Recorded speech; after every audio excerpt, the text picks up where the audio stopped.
Sir అడుగుతున్నానని తప్పుగా అనుకోవద్దు. ఆ జార్జ్ని ఎందుకు సార్ మీరు వదిలేశారు? మన దగ్గర వాడికి వ్యతిరేకంగా ఒక ఎవిడెన్స్ మాత్రమే ఉంది. మిగతాదంతా తను ఆలోసినేటెడ్ మెమరీ క్రియేట్ చేసిన కథలు, మనం ఊహించింది మాత్రమే.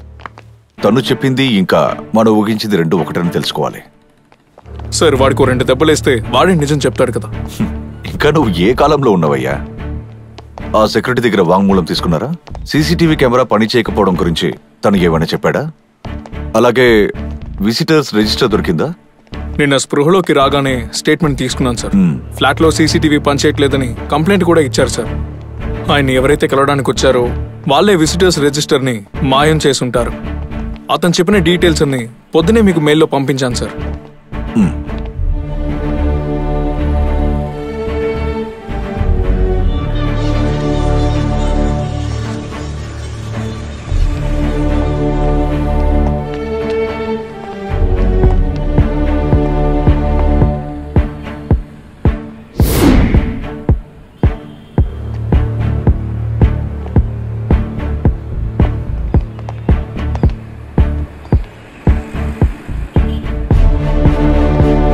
అనిల్ సార్, అక్కడ ఉన్న సీసీటీవీ కెమెరా నుంచి సంఘటన జరిగిన రోజు, దాని ముందు రోజు సంబంధించిన ఫుటేజ్ తీసుకోండి. సార్.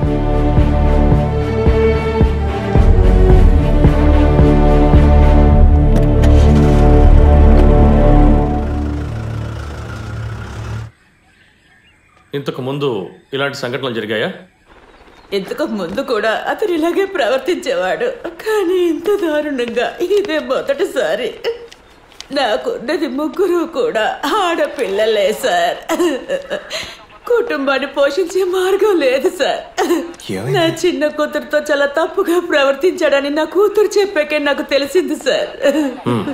ఏంటి సార్ సమస్య? ఆ పోకిరి ఎవరు? ఆ విజిలెన్స్ కేసులో సస్పెండ్ అయ్యాడే వాడే ఈ సమస్యలన్నిటికీ కారణం.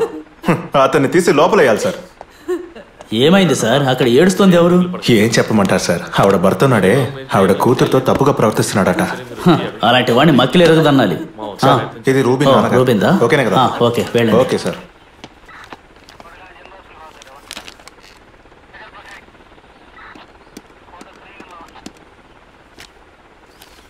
సార్, రూబిన్ వాళ్ళ నాన్నగారు ఇచ్చిన కంప్లైంట్ ఫైల్ దొరికింది సార్. ఇందులో 3 అక్యూస్టులు ఉన్నారు సార్. వాళ్ళ డీటెయిల్స్ నాకు వాట్సాప్ చేయి. Okay sir.